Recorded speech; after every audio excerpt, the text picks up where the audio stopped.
Good evening, everyone. Welcome. Thank you for joining us tonight for our 6th installment of our year-long lecture series, 25 Years of Asking Questions. My name is Elizabeth Hosier, and I am the Director of Programs here at the Robert H. Jackson Center. A few housekeeping things.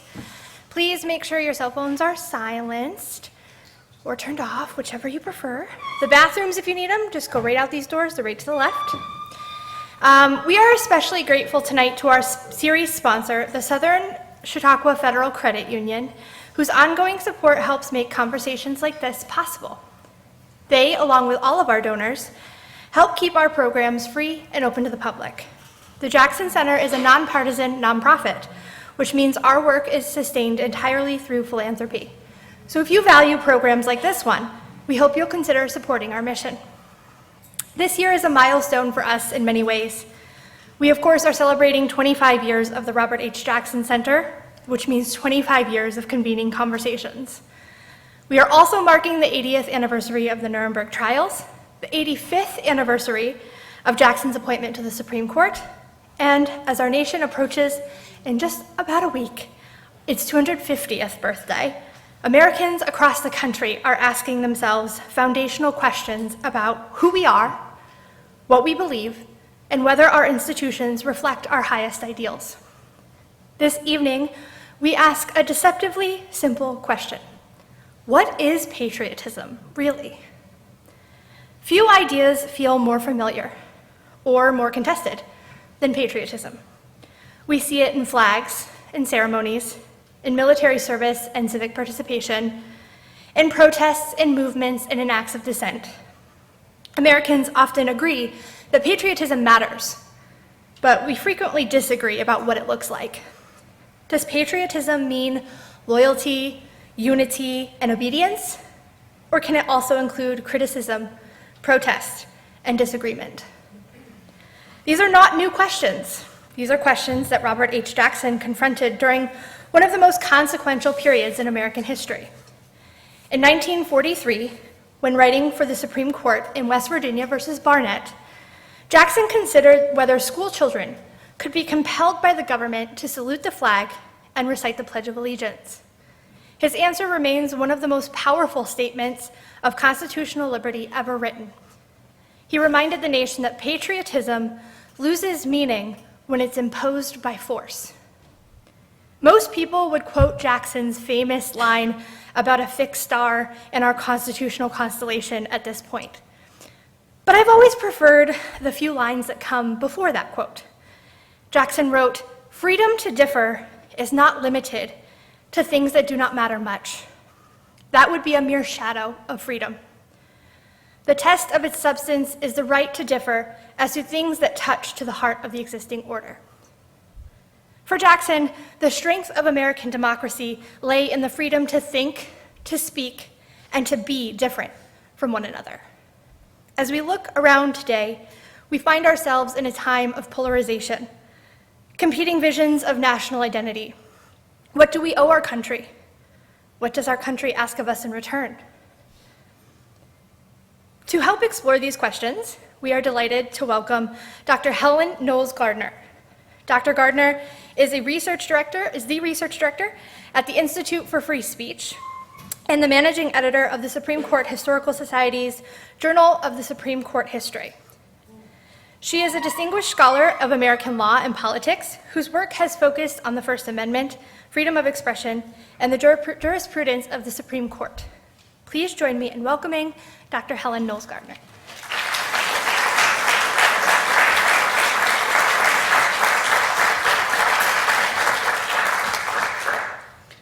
Thank you. It really is an honor and a privilege to be here this evening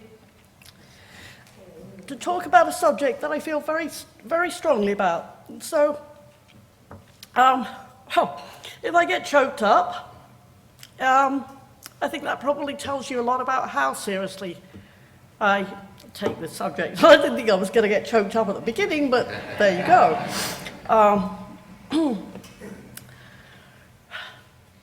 I've lived in upstate New York almost 20 years in various different places, but I've never ventured out to Western New York State. In many ways, what I see here in Jamestown is very similar, very familiar, but it's also nice to see another part of New York State, so I'm especially grateful to be able to see another part of this wonderful state.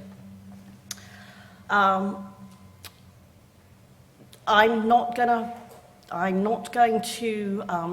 hold back in this talk because it is something I care very deeply about.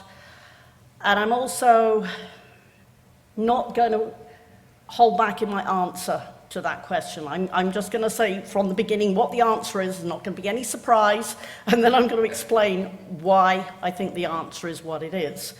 But before I do that, just a couple of things. First of all, a disclaimer that I am not a lawyer. And so when it comes to Q&A, if you could maybe refrain from asking me any questions about the current litigation that the Institute for Free Speech is involved in, for all sorts of ethical reasons that should be fairly obvious to you. So I just, if anyone goes anywhere close to those cases, I'm going to say, don't ask me, ask one of our lawyers. Secondly, when I answer this question, I'm going to draw on some stuff from my current research project, which is a book which is under advanced contract with LSU Press. The working title, which will give you an idea again about my answer to this question, the working title is Dismembering the NAACP, When Alabama Waged War on Personal Privacy. I'll be drawing on that book because I think in order to answer this question, in order to answer questions about the role of dissent in society, it's important to give some kind of historical examples that show you if you don't permit dissent in society, here is what could happen. The past replicating itself. So, what does it mean to be patriotic? What is patriotism really? Well, from the beginning, patriotism involves the right to dissent. It involves the right to disagree with somebody. If it doesn't, then society is going to heck in a handbasket. If you don't have the freedom to express your views, then, to use the words of Robert H. Jackson, if you have compulsory unity of opinion, all it achieves is the unanimity of the graveyard. 12 days ago, on June 14th, we celebrated the 83rd anniversary of the landmark decision in West Virginia versus Barnette. Robert Jackson's opinion for the court underwent extensive revisions between the circulation of his first draft on March 30th and decision day, appropriately enough, on Flag Day. However, one sentence went virtually unchanged from start to finish. It is the sentence that you see here. This is a slide from some of his notes in the Library of Congress. Compulsory unification of opinion achieves only the unanimity of the graveyard. This evening, in seeking to answer the question, what does it mean to be patriotic? I take my cue, appropriately enough, from Jackson. For if we embrace the position that dissent is unpatriotic, a position that too many people in the population seem willing to embrace at the moment, if we accept that patriotism is all about uniformity of opinion, we not only betray the founding principles enshrined in the First Amendment, but we also run the risk of consigning the country to the graveyard. But the story doesn't start in 1943. It starts 2 years earlier, and it is a story of two men called Robert. Two men from very different backgrounds at very different points in their career in 1941. 85 years ago, on July 11th, 1941, Jackson takes the oath of office and becomes an Associate Justice of the Supreme Court. 3 weeks later, on August 1st, a young man named Robert Carter, who graduated from Howard Law School the previous year, submitted his LLM, Masters of Law thesis, to the faculty advisors at Columbia Law School. In March 1957, by that time, Robert Jackson had risen to become the General Counsel of the NAACP. In March of 1957, he submits a brief to the Supreme Court asking the justices to hear a very important First Amendment case. The theories that he laid out in the brief were heavily influenced by the arguments he made 16 years earlier in his thesis. In that thesis, Carter surveyed and analyzed the Supreme Court's jurisprudence regarding freedom of speech, and this was up to 1941. And trust me, if you read that, it was not a very good survey. It was a very good survey of the jurisprudence, but the jurisprudence of the court with regards to freedom of speech wasn't very good at that point. So he surveys freedom of speech, freedom of the press, and freedom of assembly. Although much of that jurisprudence has evolved significantly, the first chapter of that thesis remains profoundly important. Carter discussed the importance of freedom of political speech, a freedom he described as, quote, fundamental to our democracy, end quote. As much as he was optimistic about the court's First Amendment jurisprudence, he cautioned against reliance on the Supreme Court because, and I quote, the Supreme Court's role in the maintenance of these freedoms, at best, can have only a minor effect in the actual and vigorous preservation of those freedoms. We have long taken these liberties for granted, he wrote, but history teaches that a people's liberty is never preserved without vigilance. In addition to freedom of speech, Carter discussed freedom of assembly. And he said, not as you read there. There we go. He said, it is an easy matter to see the importance of freedom of speech and of the press. Ask anybody on the street and they'll say, yes, sure, that's important. Freedom of assembly, however, is often considered secondary, yet it is as necessary and vital as the other two freedoms. Freedom of assembly is to free speech what freedom of circulation is to the press. If free speech is to be effectively exercised, freedom of assembly must be maintained. For the latter is merely a method of getting one's ideas before the public. Being free to speak would be much less valuable as a guarantee if one were not also free to assemble together a group of people for an open discussion. In other words, you can say all you want, but sometimes getting your message across requires you to have the freedom to gather with like-minded people to express those views. In short, if government is to remain the instrument of the people, and not the other way round, freedom to speak and write concerning its activities, to assemble peaceably, to exchange ideas about its conduct, must not be whittled away. That is as important today as it was back in 1941. And those ideas, as I suggested a few minutes ago, played a central role in that brief that he submitted to the Supreme Court in 1957.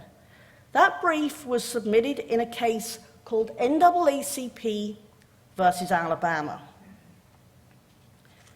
In 1954, as we all know, the Supreme Court announces the decision in Brown versus the Board of Education, that the racial segregation of public schools was unconstitutional. The following year, the justices infamously announced in Brown 2 that desegregation had to proceed with all deliberate speed. And they basically kicked the can back over to the southern states and said, it's your job to deal with it. And as I'm sure everybody in this room knows, the way to deal with it was to not deal with the decision in Brown. Desegregation had to proceed with all deliberate speed to southern states. That meant delay or preventing enforcement of the judicial mandate in Brown.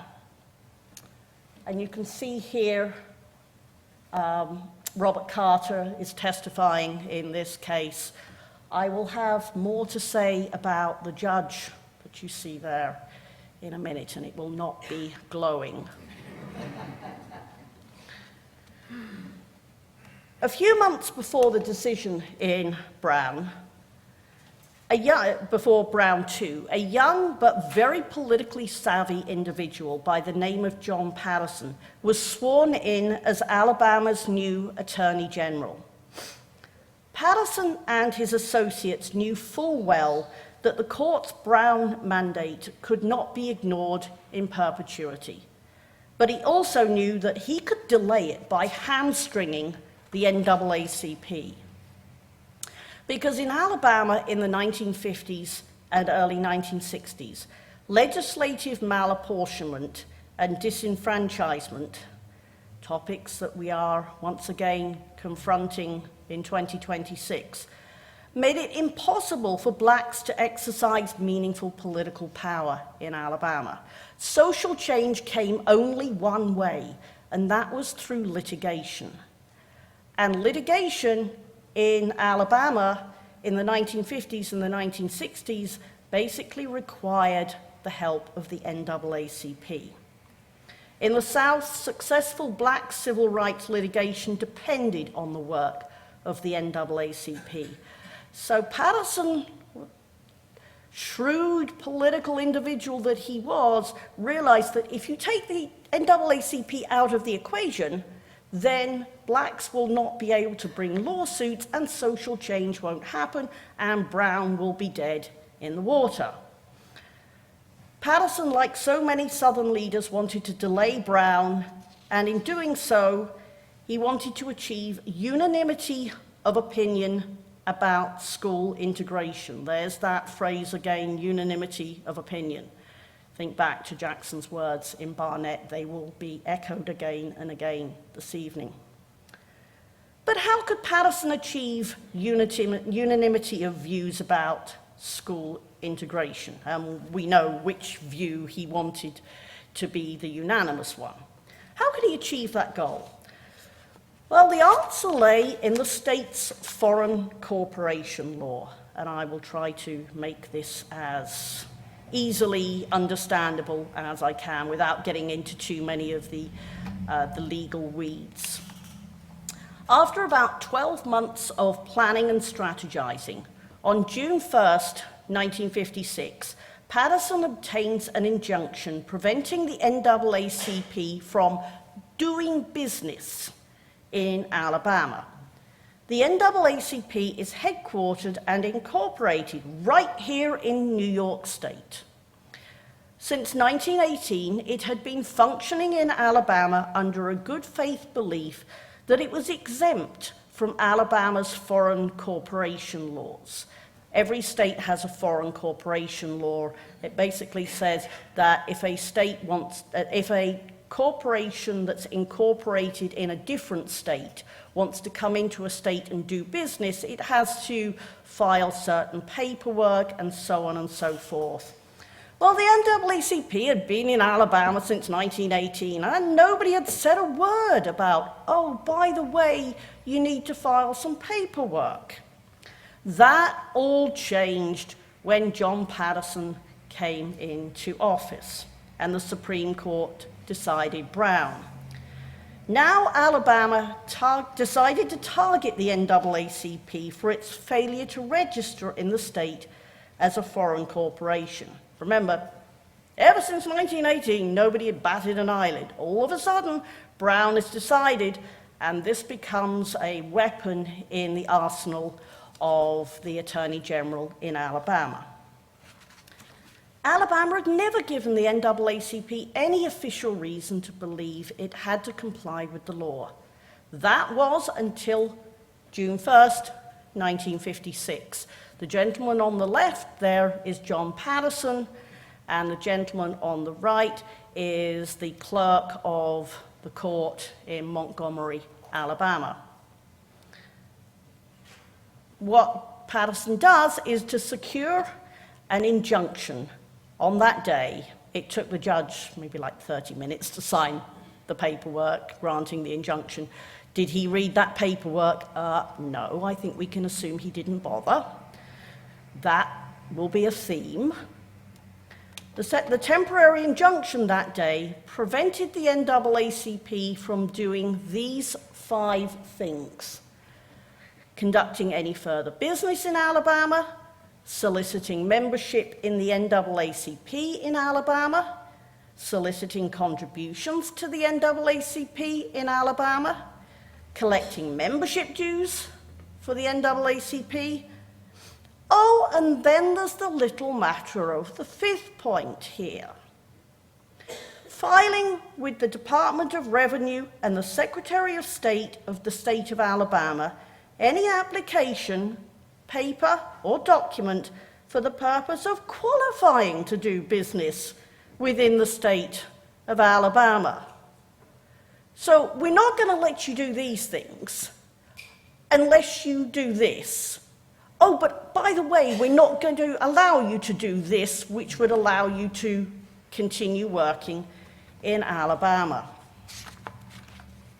And I said I wasn't going to say any nice things about the judge. That's because point 5 there was inserted into the injunction by the judge himself. Yes. All 4 of the previous points, points 1 through 4, were requested in the official documentation by the Attorney General. But don't overlook the 5th of these points, because that was not requested by the Attorney General. Instead, it was inserted by the judge on his own initiative. It made a very strong statement to the effect that the judge wanted to ensure that the NAACP's absence from Alabama was far more than a temporary arrangement. He wanted to see them gone permanently. And I should say, before I say any more about the judge, this litigation went up to the US Supreme Court 4 times. And on each occasion, the court ruled unanimously in the favor of the NAACP. But Alabama were just like, we don't care about the Supreme Court, we're just going to keep going. I don't think it's a coincidence that Alabama finally gave up in 1964 after the judge who wrote this 5th point had died, because finally that big obstacle in the path of the NAACP had gone. So who was this judge? This judge was somebody by the name of Walter B. Jones. He was a Montgomery County Circuit Court judge. By the time he issued the injunction against the NAACP, he was the 3rd most senior circuit court judge in Alabama. The kind of person that everybody knew, and the kind of person that every white Alabamian knew and loved and respected. He was immensely popular. One glowing biographical sketch that appeared in a newspaper in 1954, the date of which is not coincidental, likened him to, and I quote, the biblical prophets of old, end quote, because, and I quote again, he has joined the fight against massive evil, and his words are like mountain thunder rolling across the sinful plain, end quote. Jones did not shy away from publicly expressing his racist and segregationist views. And so with his help, and indeed the help of the entire Alabama judicial system, the Attorney General's office proceeded to do everything it possibly could to keep the NAACP out of Alabama. And it did for 8 years, from 1956 to 1964. Just as an aside, when I was in Selma doing research almost 3 years ago, I talked to a couple of civil rights activists. One was in a bookstore and one was on the street doing some civil rights activism.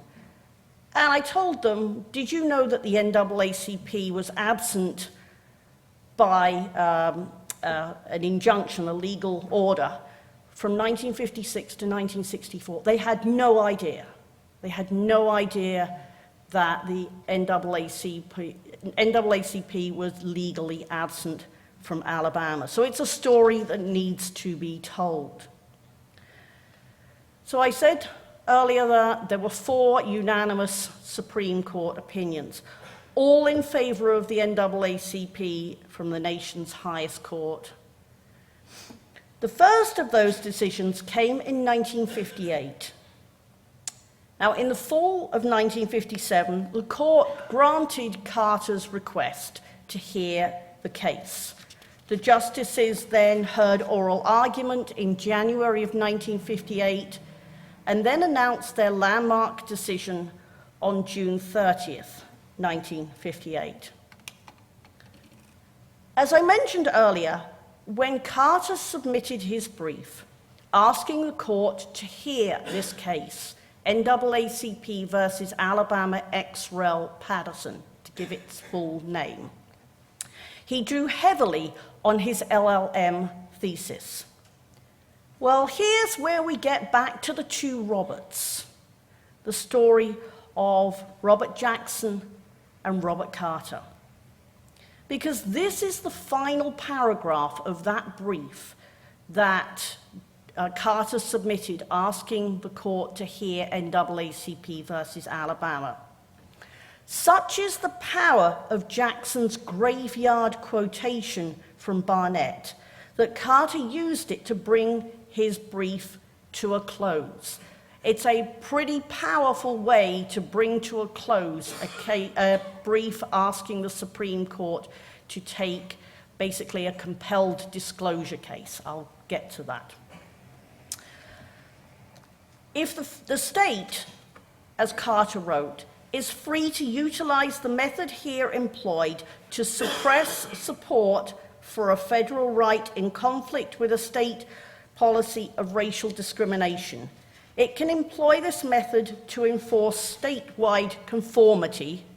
There's that unanimity of opinion idea again. In other areas. Moreover, there is no doubt that similar procedures will be followed by courts in other states. Compulsory unification of opinion achieves only the unanimity of the graveyard. Jackson's words jump off the page at us there. Carter's use of this quotation here is entirely appropriate for what the NAACP was challenging. An action by Alabama that Carter fully expected courts in other states in the South to copy, unless that is the Supreme Court steps in and says that they could not. So what was Patterson trying to do beyond kicking the NAACP out of Alabama? Well, the southern states did not want black dissent. That's what they did not want. They did not want black dissent. They wanted a uniformity of opinion. When Carter submitted his brief asking the court to take this case, he included extensive evidence of reprisals to educate the justices about what was really at stake in this case, not just some broad general principles of freedom of assembly and freedom of speech. People's lives were on the line. What was really at stake was completely silencing one view about a contemporary aspect of policy. Recall what Carter said in his thesis. being free to speak would be much less valuable a guarantee if one were not also free to assemble together a group of people for open discussion. Oust the NAACP from the South, so the argument goes, and you make it infinitely more difficult for blacks to assemble together and for them to collectively express their views. This is the associational freedom threat that was at the heart of the NAACP versus Alabama litigation. Because, and if you don't like Judge Jones at this point, it gets worse. In early July of 1956, Alabama ups the legal ante. We don't just want you to produce these documents and stop doing X, Y, and Z. And when he ups the legal ante, Attorney General Patterson brings the Constitution into the equation. On July 5th, which I've always thought to be deeply ironic, why not just file the paperwork on July 4th and hit the NAACP over the head with this? On July 5th, Patterson files a motion requiring the NAACP to produce a long list of documents, including the membership lists of everybody in Alabama who was a member of the NAACP. In the event that judges, including the 9 members of the nation's highest court, had upheld that demand to disclose these individuals' identities, their actions would have amounted to government-sanctioned open invitations for private white Alabamians to engage in the lynching of black Alabamians who dared to express their views by joining together to do so. It was an invitation to engage in something which was not left behind in the 1960s. It was an invitation to engage in political violence, something that's unfortunately all too familiar with us today. No one expected or believed that once the state got a hold of these membership lists, that their names and addresses would stay in state hands. And there was plenty of evidence to support that. On July 30th, the NAACP submitted some of the requested documents, but steadfast refused to turn over the membership lists. Over 20 pages of exhibits defended that disclosure refusal. All of those exhibits addressed one thing: the inescapable reality that disclosure would subject these persons to private economic reprisals, to loss of public and private employment, to harassment by individuals, and a whole lot worse. Some of that evidence made its way into Carter's brief. In the fall of 1954, after Brown, 5 Alabama school districts received identical desegregation petitions drawn up by the NAACP. Newspaper coverage typically provided minimal details. However, readers of the Montgomery Advertiser, the Alabama Journal, and the Bruton Standard newspaper were informed of the names and street addresses of all those blacks brave enough to publicly endorse the calls for school integration. And these are some of the names and addresses that appeared in this newspaper. If you think this is bad, it gets worse. Just let that sink in for a minute. These are the names and addresses of all those blacks who were brave enough to publicly endorse a call for school integration. They were brave enough to express a view that was a dissenting view at the time. And it was the Bruton School Board that provided this newspaper with the names and addresses of the people who signed these petitions.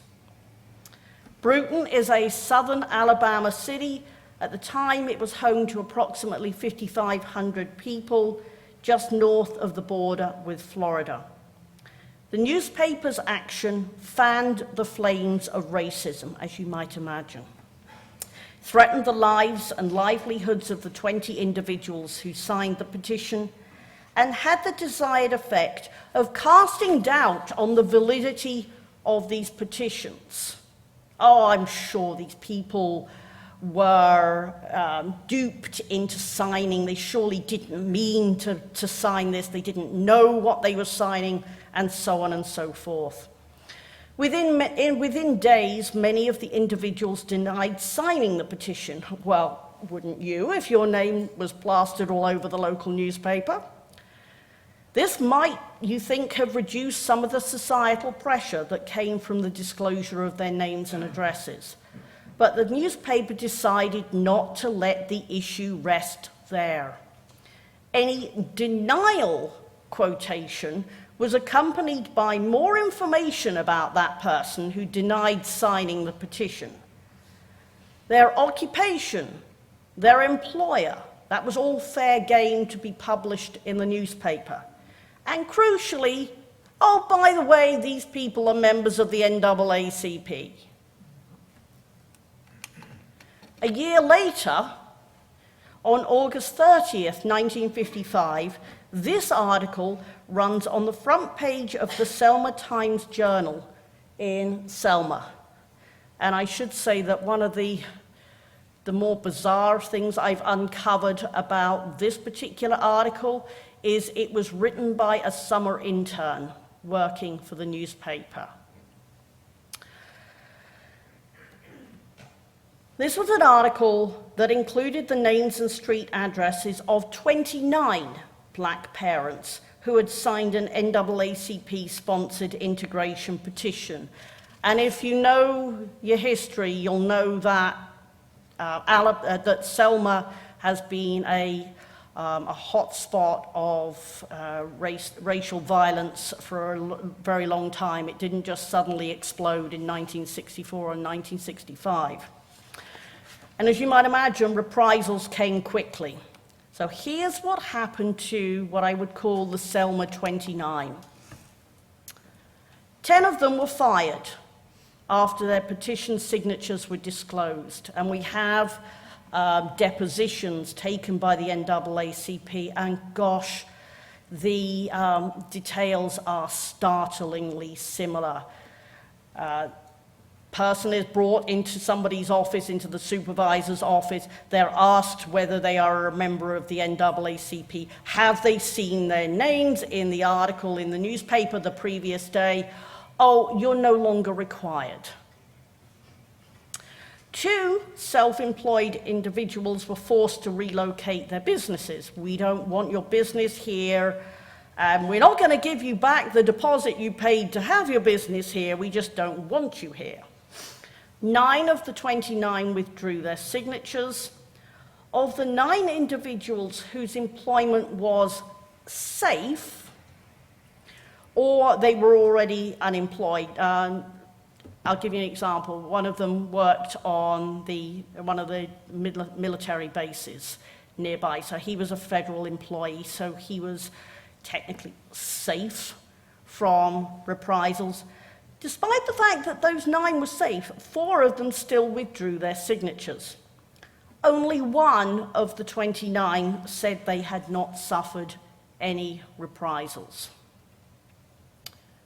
I mentioned that documents were submitted to the judge on July 30th. At that July 30th hearing, the lawyers for the NAACP provided an oral summary of the exhibits documenting these reprisals. Within hours, here we come back to Judge Jones, within hours, he'd issued his ruling against the NAACP. Now, I'm sure he was a quick reader, but I refuse to believe that in that short amount of time that he wrote up his outcome of this particular hearing, that he had even bothered to read these depositions. Because there was a large number of articles, newspaper articles, accompanying the depositions. Well, if he didn't read them, I can tell you that there was somebody who read them.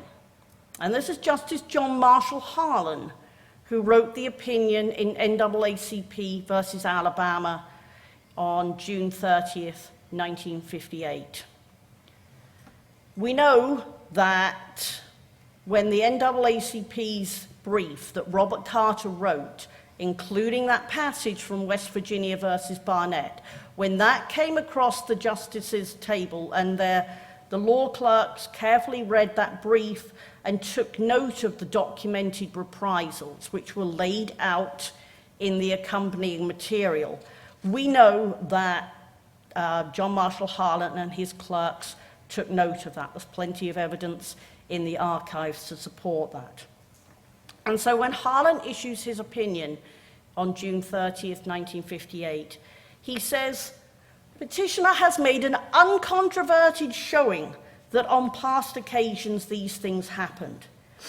On past occasions, revelation of the identity of its rank and file members has exposed these members to economic reprisal, loss of employment, threat of physical coercion, and other manifestations of public hostility." I like that phrase because it's kind of a catch-all that leaves nothing to the imagination. You know what that involves. In his decision in Patterson, Harlan also said this: "Inviolability of privacy in group association may in many circumstances be indispensable to preservation of freedom of association, particularly where a group espouses dissident beliefs.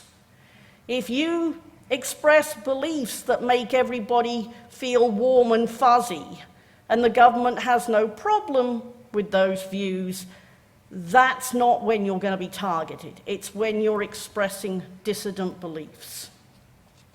Harlan recognized that protecting expressive and associational freedom rights becomes that much more difficult when a group expresses dissident beliefs.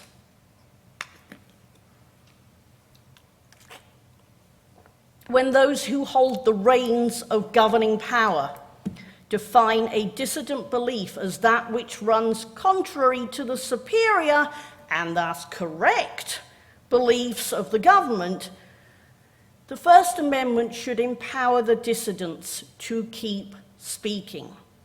That, I think, is at the heart of patriotism, or at least it should be. So NAACP versus Alabama is as valuable today as it was in 1958. Disclosure of information makes you a target and threatens your ability to express your views individually or as a group. Left, right, and center, that applies to everybody. That, I would argue, is a particularly important point at this moment, when the country is so sharply divided over so many things and there are so many incidents of political violence. In that respect, the data from patriotism surveys such as this one leave me very concerned. On the one hand, take a look at this data and there's some stuff that should make us feel warm and fuzzy. One might be inclined to look at these results and say that we are living in a time when people increasingly think that dissent is patriotic.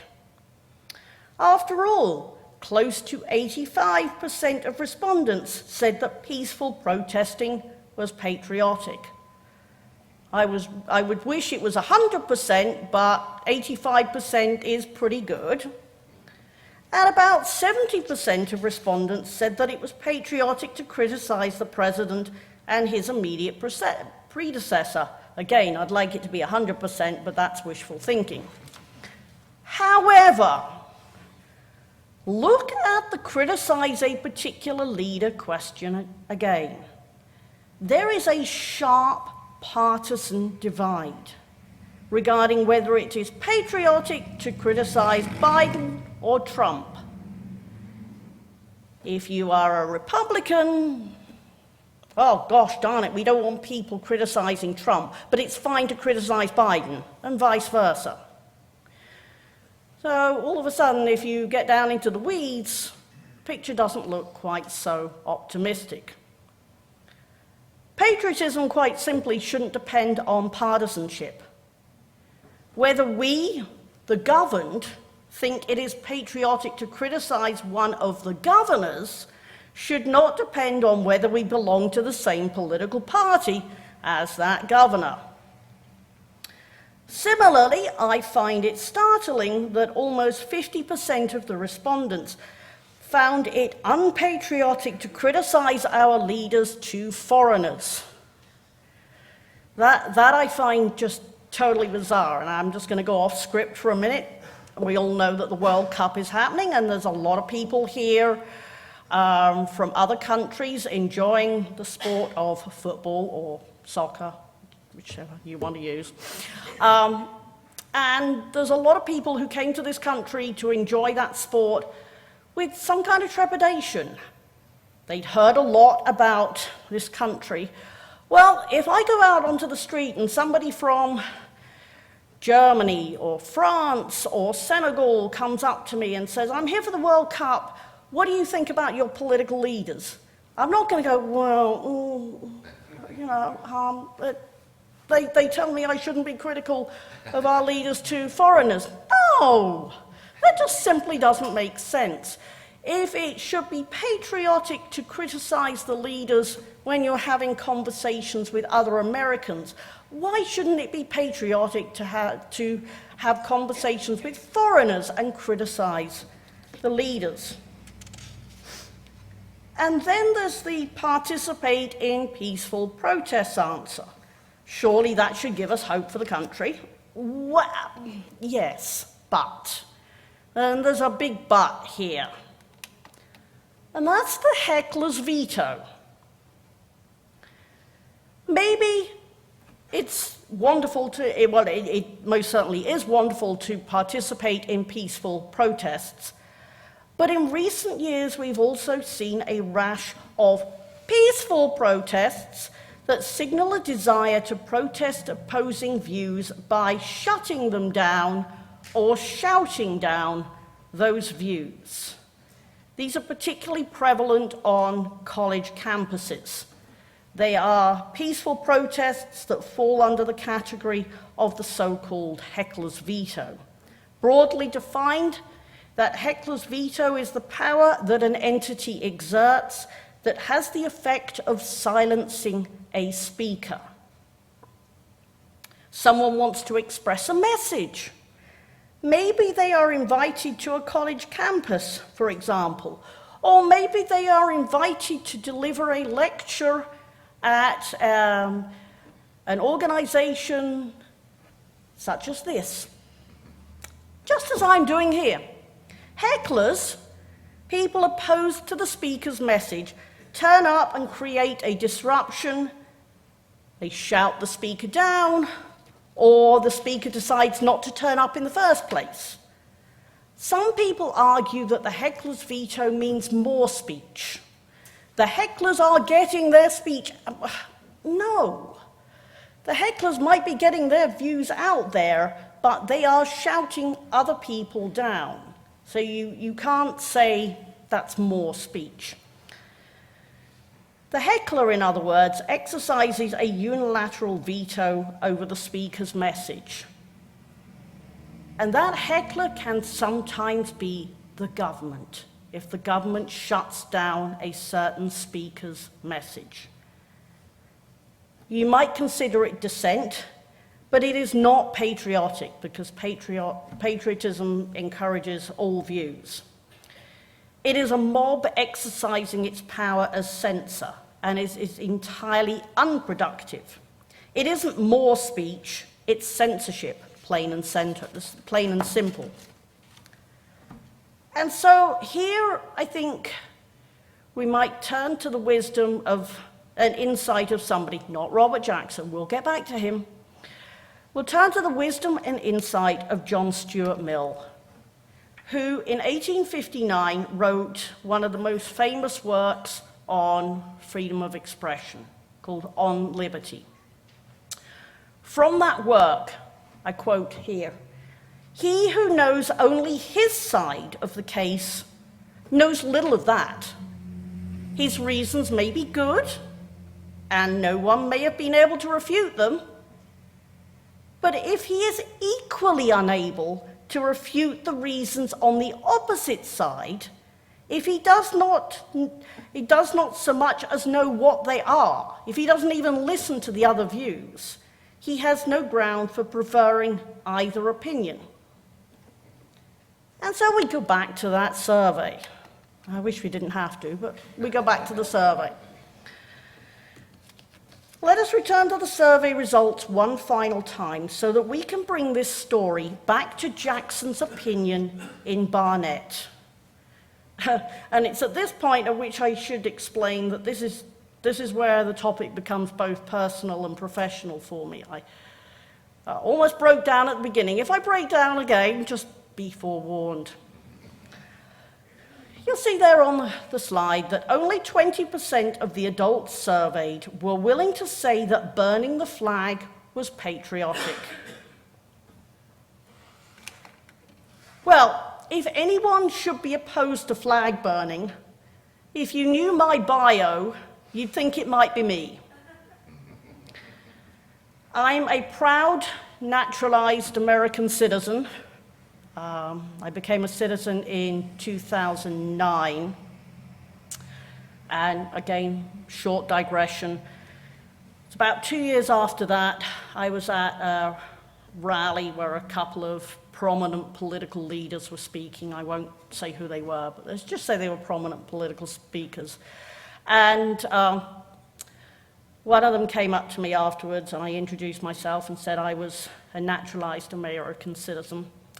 Without missing a heartbeat, that person said to me, "Thank you for choosing us." Yeah, that's the... So if anyone should be opposed to flag burning, you'd think it would be the naturalized American citizen in the room. I'm also married to a 100% disabled US Navy combat veteran. I'm American by choice, and I'm married to somebody who put his life on the line for this country.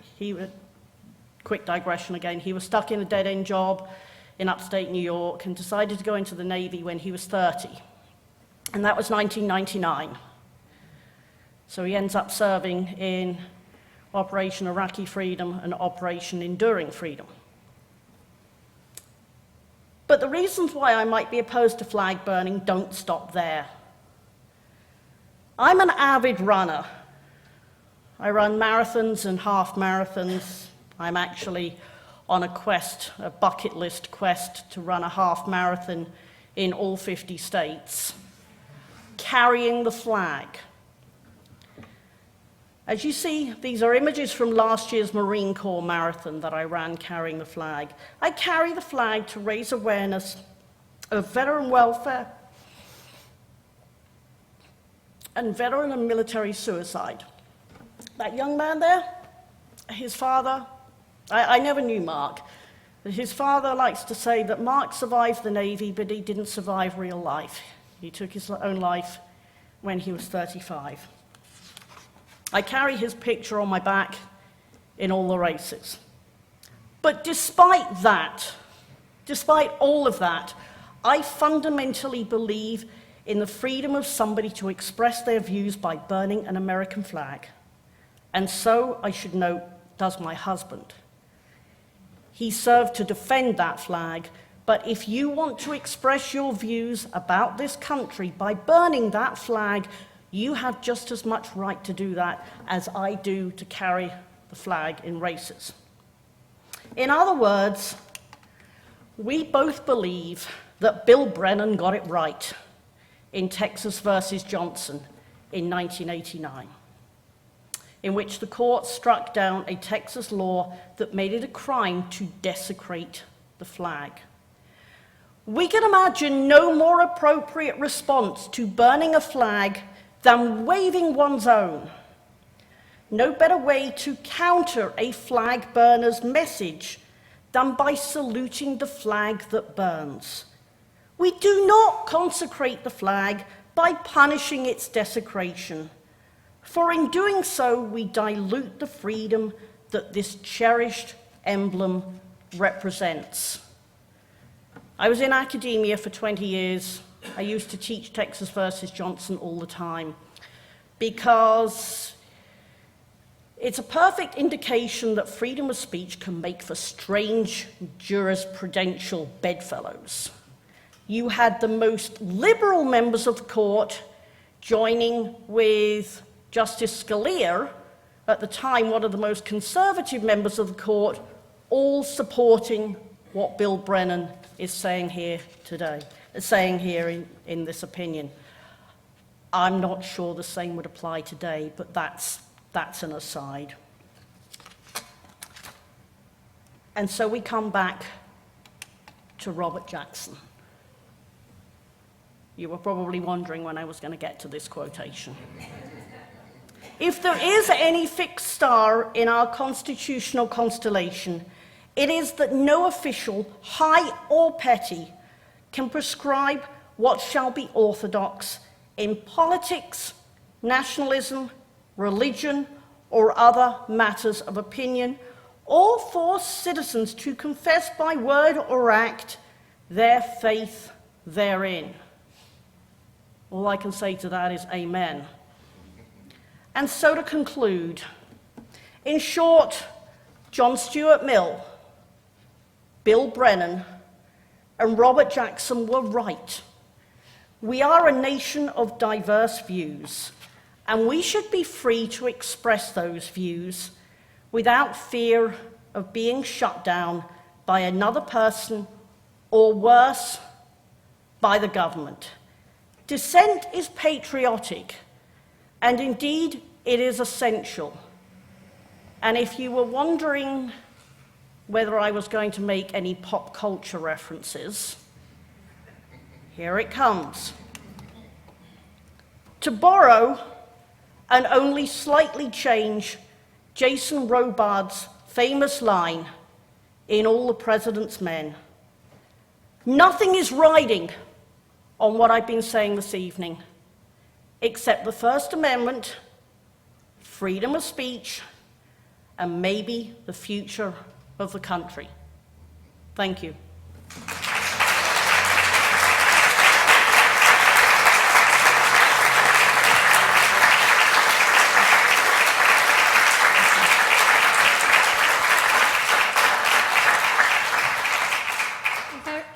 Has any questions, please raise your hand and I'll bring the microphone. Thank you. Just this morning, I was talking with someone about politics and law, and she noted that there's a lot of falsehood about politics and a lot of lies, and particularly from politicians. And she said, maybe we need to, when we get a chance, pass laws against lying. What's your reaction to that? Wow. I would agree, first of all, that there's a lot of misinformation out there, a lot of lies. We see it every day. It's pretty difficult if you look at social media these days to figure out what is a lie or the truth, or what somebody thinks is the truth. Is that the actual truth? I agree it's a problem. However, if we start to think about passing laws that stop misinformation or disinformation, then we are not solving the problem. We are exacerbating the problem, because you're saying, well, this is wrong, these views are wrong, people shouldn't be lying, so we're going to stop them from saying that. You're looking at a problem and you're making the problem worse. Now, the retort to that, of course, is, well, how do we solve the problem of misinformation? I'm not going to stand here and even try and give an answer to that. But I've always felt, and I think I'm kind of losing a battle here, I've always felt that personal responsibility in the expression of one's views is very important. By all means, speak up, but think about what you're going to say and the consequences of what you're going to say before you say that. Is that going to solve the problem? No. I think the box has been opened and all of this misinformation or disinformation, however you... I would rather see more views out there than the government come along and dictate to us what views should be out there and what views shouldn't be out there.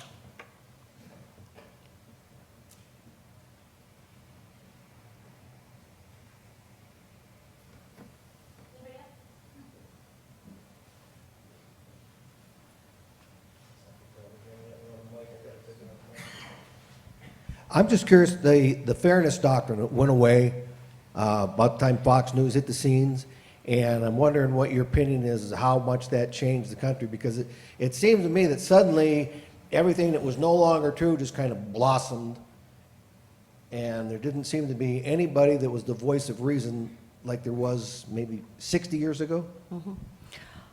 It's an excellent question about the fairness doctrine. I'm actually going to punt on that question for the simple reason that the Institute for Free Speech does have some ongoing litigation that touches upon that, and I would not want to draw the ire of our lawyers by even touching that subject. But it's an excellent question.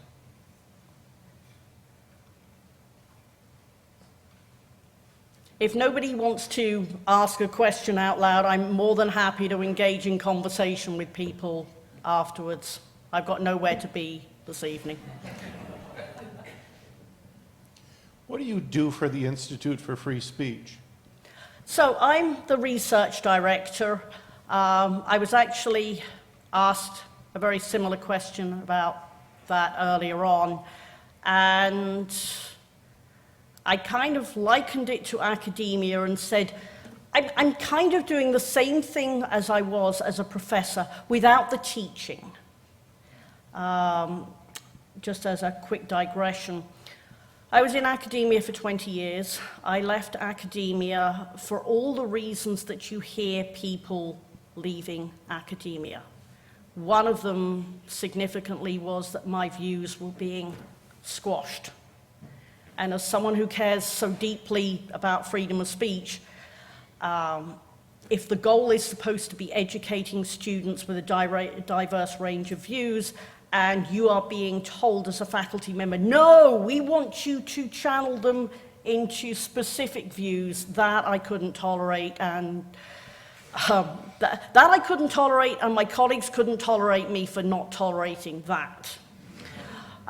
So what I do as research director for the Institute for Free Speech is basically, I'm a full-time researcher and writer. I'm writing this book about NAACP versus Alabama, but I'm also the lead author on various different reports regarding political speech that we do. If one of the lawyers wants some information for us to put into a brief in a case, and it involves historical research, they'll tap me to do that. Does that answer your question? Do you do legal research? Yes, I do. So legal research, even though I don't have a law degree, I would say 90% of my work is legal research, whether it be historical or contemporary, looking through cases, finding the relevant points that might be useful for our lawyers to put into briefs and that sort of thing.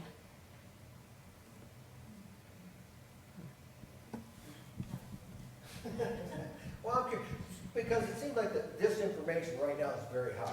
Not the first time it's been very high. No. I mean, it's like it goes in waves, and I'm wondering what it is that brings about McCarthyism. What is that brings about what's going on today? And I mean, all the misinformation. It seems to peak, and then it falls off. And somebody said, "Have you no decency?"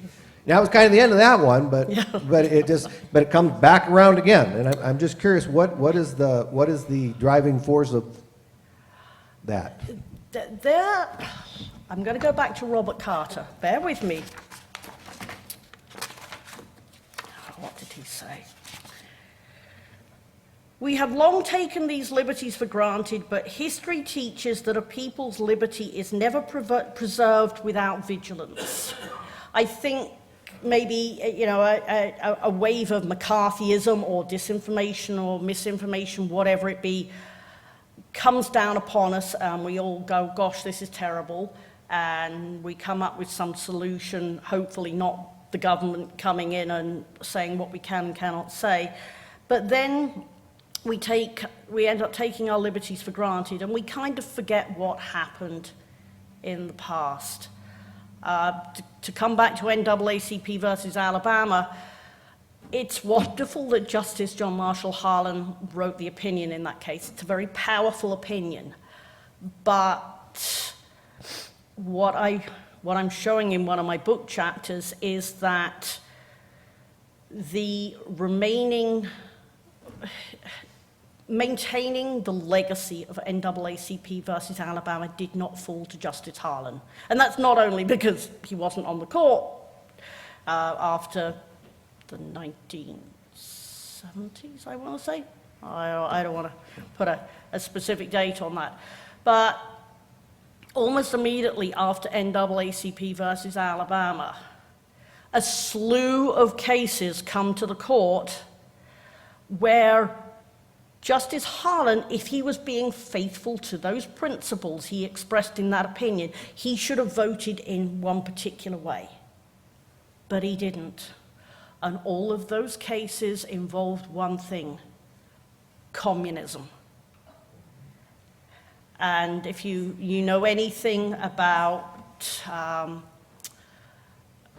some of the court's cases from that time, a lot of free speech principles were sacrificed at the altar of communism, so to speak, because people said, well, gosh darn it, we don't want these views in society. To come back to Robert Carter, history teaches that we need to be vigilant. And I think it's when our vigilance wanes that this stuff comes back, and then we deal with it again.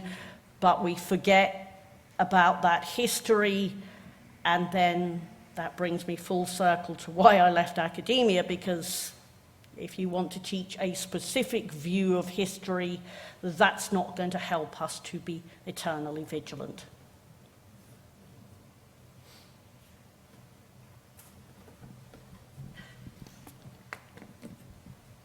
I'm thinking that one way to keep people from being fully expressive is private law defamation in particular. Do you see that environment changing? I mean, without the protection of New York Times versus Sullivan, I think a lot would be happening now. Wow.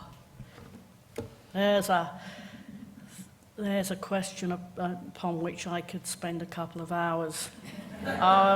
I'm gonna say New York Times versus Sullivan was rightly decided, and it should be vigorously defended.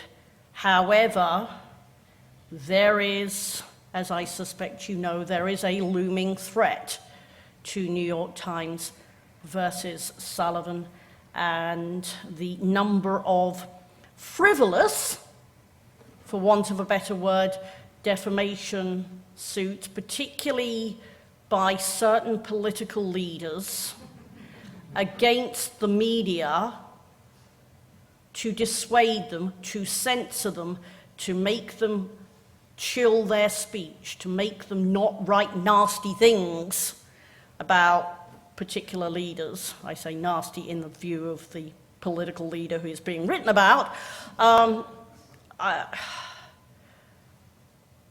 God help us if New York Times versus Sullivan goes by the way. You want to know a really interesting factoid about New York Times versus Sullivan? I will give you one guess who the very first judge was in Alabama who heard proceedings involving New York Times versus Sullivan? Yes, indeed. And gosh, there's so much more I could tell you about that, but I won't, because that leads us into the sordid life of Walter B. Jones, but I will just, you'll have to wait until I publish my book to read that footnote, but it's an interesting question that kind of brings us full circle. But yes, New York Times versus Sullivan was rightly decided, and if I'm remembering correctly, it was written by Bill Brennan, the author of Texas versus Johnson. So this is very much the Robert and Bill story this evening.